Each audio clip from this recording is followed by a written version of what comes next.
Welcome back to MMA Oddsbreaker, ladies and gentlemen. I'm Frank Trigg. That is Curtis Southern on the other end of the line. He's getting ready to fight. It's actually a rematch of sorts, right? Didn't you guys fight back in 2010, you and Mukai Maromo?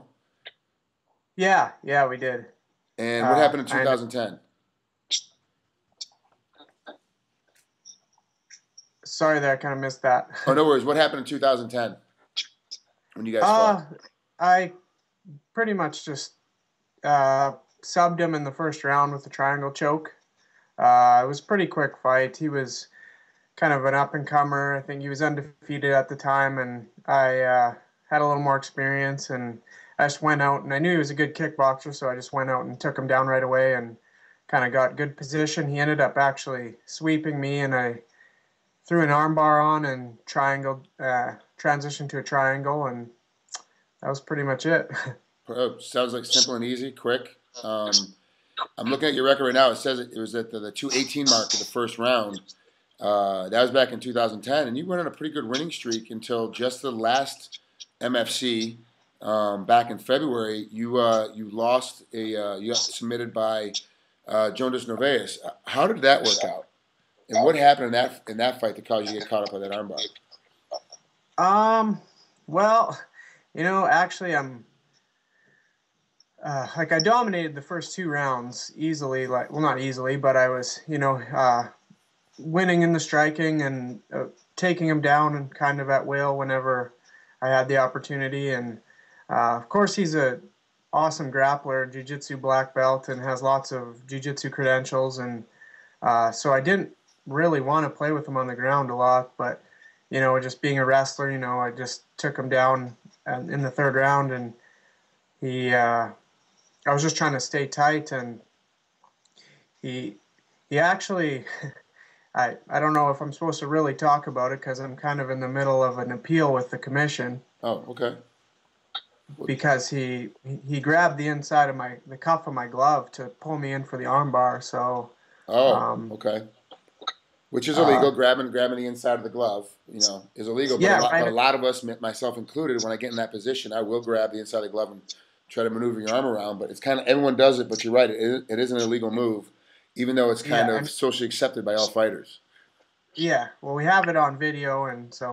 But anyway, whatever. I mean, he got me in the armbar, and I lost the fight. So that's the way it stands as of now, and whatever happens with the commission happens. But so. Are you hoping that overturn? Because it's a big difference in a record when you run a 3-fight win streak and then you take a loss, and all of a sudden now if that gets overturned, you'd be either it's a no contest or you win by disqualification. It ends up being you still don't have a loss after 4 fights. That's a big deal going in, especially when your sponsors are looking at you, when you get ready to be on TV with throughout the North America with MFC. It's a big difference from a viewership standpoint. Are you really pushing to get that last loss overturned? Or is it going to be are you going to, if they say no this time, you can try and appeal it again and keep appealing it till it's exhausted? Yeah, I'm going to do everything I can to try and get it overturned, because it's not like it was a close back and forth fight. Like, I dominated the whole entire fight up until that round, up until that point. That one move is the only thing he had that was effective the entire fight. So, it's kind of like I dominated the whole fight, and to lose off of an illegal move, kind of, if I lose fair and square, fair enough. But he had my glove for 5 seconds. Oh, it wasn't like a quick grab and switch. Right. He stuck in and held on for a long period of time. Yeah, he had it. I had my arm out and past his hips. Like, I had my elbow past his hips. He still had it in, pulled it in, and still had it in. Then he went for the sweep, and just before he swept me over, he switched his grip. So once he swept me, the grip was gone, but he had already pulled my arm in 2 different times after I was already out. So. Oh yeah, that's definitely, at least from what you're explaining it to me, then it's a definite case for an appeal, and hopefully the commission sees it that way. Yeah. And we'll overturn it. Do you know when you're going to get an answer back on that, whether it's going to be overturned or not? Well, I sent in a couple emails, and now I got my manager to send in one, and we kind of had to go over the head of the commissioner and go to his superiors. So I think they're maybe reviewing it right now, and hopefully we'll hear back from them soon. And that's the Edmonton Commission? Just take a look at it? Yeah. Okay. Yeah. Well, now let's break down what's going to happen between you and Maromo right now. Like, this is the next fight that's coming up here on May 10th. It's back at the Shaw Conference Center up there in Edmonton. Do you think the fight's going to be any different? Both of you have grown. It's been over almost 3 years since the last time you fought. I mean, this is a totally different matchup, even though it is a rematch. It's a totally different matchup. How do you think this fight's going to break down now? Yeah, I mean, yeah, we're both totally different fighters. It's 3 years ago now, and he's improved his game a lot, and I think I've improved my game a lot. But that being said, I think our strengths are still pretty similar. Like I'm still stronger than him, I think, in the wrestling, and he's probably got the edge in the striking. So I think I'm gonna try and make it play out the same way it did last time, and I might use my striking a little more than I did last time. Like last time, I pretty much just rushed in and took him down. This time, I might, be a little more patient because I think he's going to be expecting it a little bit more. So yeah. I think I can't just rush in there and just dive at the legs, because he's very dangerous, So I gotta make sure I set stuff up because I don't want to be eating a knee or a kick as I go to tie up with him.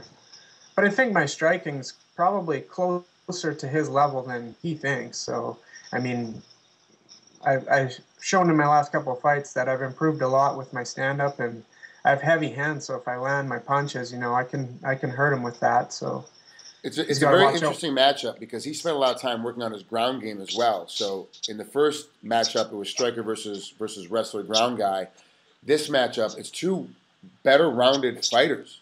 So this fight, like, it could, it's one of those fights I can see he could submit you, but you can knock him out. Where in the first matchup, you were only going to beat him by ground and pound and submitting him, and he was only going to beat you up by knocking you out. There's the only two options that there were. Now this way, both guys can win by knockout, both guys can win by submission because both of you guys have improved so much. Yeah, totally, for sure, and that's why it's a good time to have a rematch between the two of us because now we are both more well-rounded MMA fighters, so it's going to be interesting to see how it plays out. But I think in the end, I'm still stronger a little bit in more areas than he is, I find. So, where are you doing most of your training right now for these fights? What am I doing? Where are you training right now? What location? I train here at Alliance Martial Arts in Saskatoon. Okay, so you don't move far from home. You stay put. No, yeah, I've been there my whole career, and it's seems to work for me. And we got a good group of guys and a really good coach, Graham Wink. I know a lot of people probably don't know him, but here in Western Canada and Canada, I think our team has a pretty good name. So. And who are some of the training partners you have? Who's some of the guys on your team? Tyson Steele. He's fighting for World Series of Fighting right now. Yep. He just beat Gregor Gracie. Mm-hmm. He's fighting Steve Carl coming up, and then he's one of my main guys. And then Adam Lorenz is a featherweight. He's he's been consistently ranked in the top 10 in Canada in featherweight. So those are the two main guys. Daniel Mark, he's a bantamweight coming up, and then we got a few other guys that are a little greener, but those are the three main experienced guys that we have right now in the gym. And it's good for me. I got a guy bigger than me in Tyson, who's a welterweight, and a guy smaller than me in Adam. So and we all work really hard, so that's a good thing. So and you guys seem to be doing very well. It's you are stepping up a little bit, and it is funny now how there's a lot of these little smaller pockets that no one knows about the coach, and really doesn't know much about the team, and all of a sudden these teams come on the scene. All of a sudden with World Series of Fighting and with Maximum Fighting Championships, you guys have come on, and people start paying attention to you a lot more, Kurt, especially after this fight. And if this fight ends, no matter how it ends, if you knock him out or you submit him, you're going to be getting pushed down to the next level. You're 11-4. That'll make you 12-4. If you get overturned, you'll be 12-3. If the last loss gets overturned or no contest, That's a big deal. Like to be at this level now, especially 155-pound division. What do you think you have to do to get a little more noticed by the rest of the fans out there in the world that don't really know much about Kurt Southern? I think I just got to keep performing. You know, my last fight was a great performance up until the armbar, and it showed that yeah, I'm not just a wrestler anymore. I can stand, I can strike, and even when I do throw my wrestling in there, I do go for bigger amplitude takedowns. Like my last fight, I suplexed him. Did some pretty explosive double legs, and so I'm not just a lay and pray type guy. I throw hands, I throw punches, and if I just go out there and fight like I normally do, I think fans like that style of fighting, you know? Yeah, it's perfect. I like it. Well, Kurt, thanks for coming on here. I know it's a Sunday and you want to get relaxed a little bit. I appreciate you coming on here with MMA Oddsbreaker, and good luck against on your fight May 10th in Maximum Fighting Championships up there in Edmonton, Canada. Yeah, thank you very much. Take care, bud. Awesome. You too.